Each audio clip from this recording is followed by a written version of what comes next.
ঠিকানা ভুলিসনি তো? না ভাইজান, 11 নম্বর শাহজাহানপুর। জলদি যা।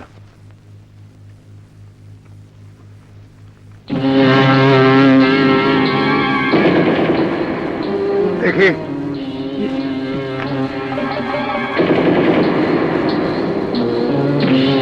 রীতা লক্ষ্মীটি, আমি বড় বিপদে পড়েছি।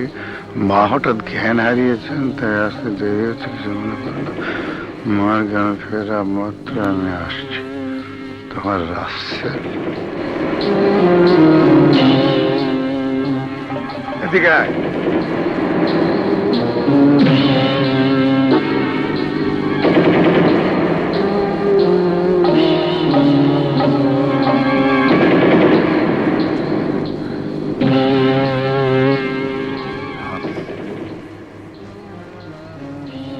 চৌধুরী।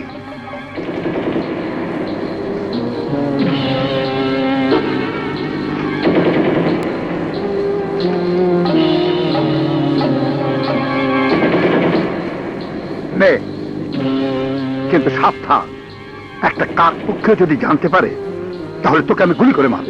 যা।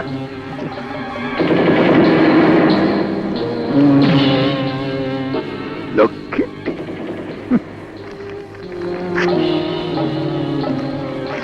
না, আর কতক্ষণ? এত রাত হয়ে গেল। একটু অপেক্ষা করুন, এক্ষুনি এসে যাবে। মেয়ের বাবাকে আমি? কেন? এই নিন চিঠি, রাসেল সাহেব পাঠিয়েছেন। এই বিয়ে হবে না। হ্যাঁ? আহা, কোথায় নিয়ে যাচ্ছিস? এসোই না, গেলেই দেখতে পাবে। আহা, বলবি তো কোথায়? জাহান্নামে। না, তোমার মাকে আমি জাহান্নামে নিয়ে যেতে দেব না। আমার মা জাহান্নামে পা রাখা মাত্রই সে জাহান্নাম বেহেশতে পরিণত হবে। কি বলছো তোমরা? আমি তো মাথা মুন্ডু কিছুই বুঝতে পারছি না। তোমার ছেলেকে জিজ্ঞেস করো। রাসেল, মা, আমি এক্ষুনি আমার সেই পছন্দের মেয়ে রীতাকে বিয়ে করব, আর সে বিয়ের আসরে তুমি উপস্থিত থাকবে। তোমার দোয়া চাই। তোমার জীবনের সবচেয়ে গুরুত্বপূর্ণ কাজে জন্মদাতা বাবার দোয়ার প্রয়োজন হবে না? ওয়াদা ভঙ্গকারী দোয়া আল্লাহ কবুল করেন না, ভুলে গেছো? তুমি আমার হাতে হাত রেখে প্রমিস করেছিলে। হ্যাঁ, করেছিলাম। তখন ভাবতেও পারিনি আমার সন্তান হয়ে তোমার ওই হাতে তুমি সমাজের পঙ্কিল আবর্জনাকে স্পর্শ করেছো। গরিবরা যদি সমাজের পঙ্কিল আবর্জনা হয়, তাহলে তোমার মতো বড় লোকেরা সমাজের কলঙ্ক। রাসেল, জানো তুমি কার সামনে দাঁড়িয়ে কথা বলছো? জানি, অর্থ আর আভিজাত্যের অহংকারে অন্ধ এক কোটিপতির সঙ্গে, যিনি ধরাকে সরাজ্ঞান করেন, মানুষকে মানুষ হিসাবে মনে করেন না। এসো মা। না, তোমার মা যাবে না, যেতে পারে না। 100 বার, কারণ মায়ের উপর সন্তানের অধিকার সবচেয়ে আগে। মায়ের গর্ভে সন্তান জন্ম নেওয়ার অনেক আগেই স্ত্রীর উপর স্বামীর অধিকার প্রতিষ্ঠিত হয়ে আছে। এরপরও তোমার মা যদি তোমার সঙ্গে যেতে চায়, তাহলে সে তার স্বামীর মলা মুখ দেখবে।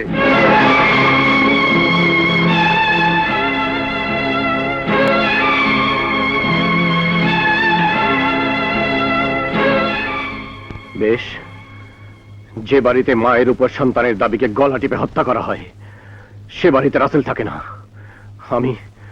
আমি চিরদিনের জন্য এ বাড়ি ছেড়ে চলে যাচ্ছি।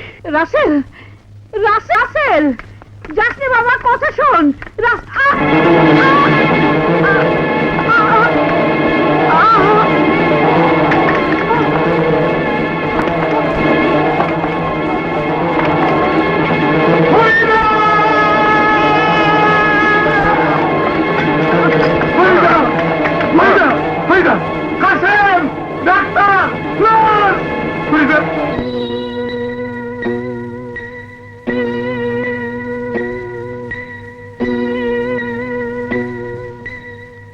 সব ঠিক আছে তো?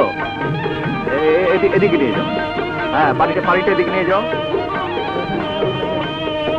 এত দেরি করলি কেন?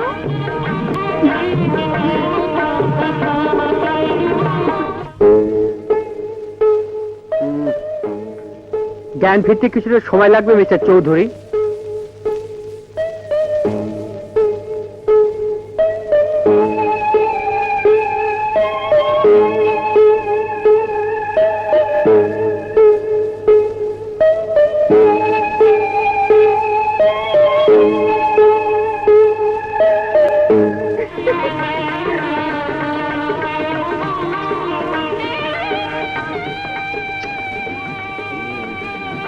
ব্যাপার কি?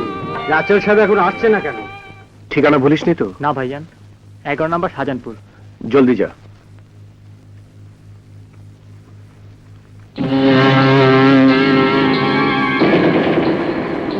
দেখি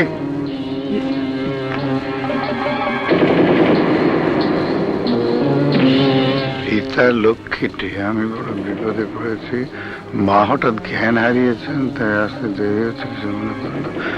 মার জ্ঞান ফেরা মাত্র আমি আসছি।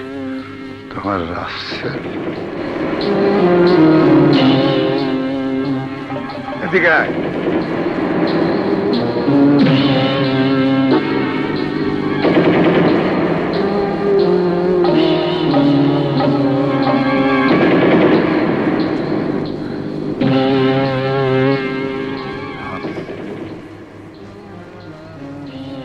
চৌধুরী,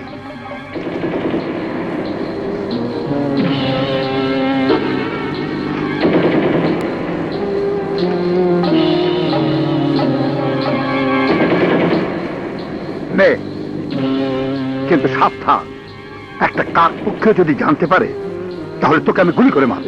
যা।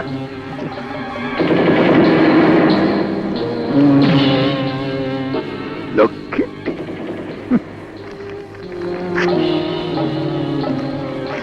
না, আর কতক্ষণ? এত রাত হয়ে গেল। একটু অপেক্ষা করুন, এক্ষুনি এসে যাবে। মেয়ের বাবাকে আমি? কেন? এই নিন চিঠি, রাসেল সাহেব পাঠিয়েছেন। এই বিয়ে হবে না। হ্যাঁ?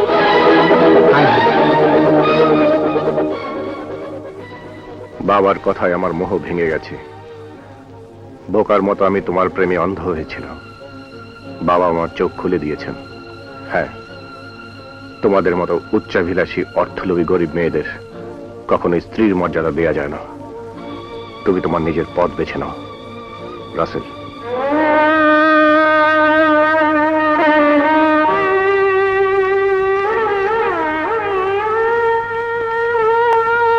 তাই তো বলি, রাচেল সাহেবের মতো এত বড় লোক এখানে বিয়ে করতে আসবে কেন? ধ্যাৎ, আমার সময়টাই নষ্ট। আমার কি, আমি তো টাকা পেয়েই গেছি।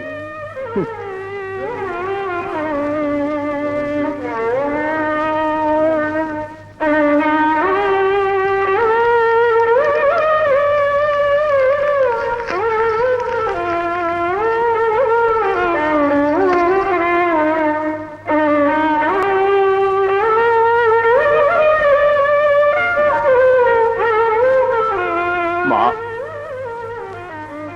দুঃখ করিস না মা। ওর চেয়ে ভালো ছেলের সঙ্গে তোর বিয়ে দেব। তুই রাসেলকে ভুলে যা মা। না, আমি ওকে ভুলবো না, মনে রাখবো, আজীবন মনে রাখবো। এতদিন বেঁচেছিলাম ওকে ভালোবেসে, আজ থেকে বাঁচবো ওকে ঘৃণা করে। মা, চলো বাবা। মারে।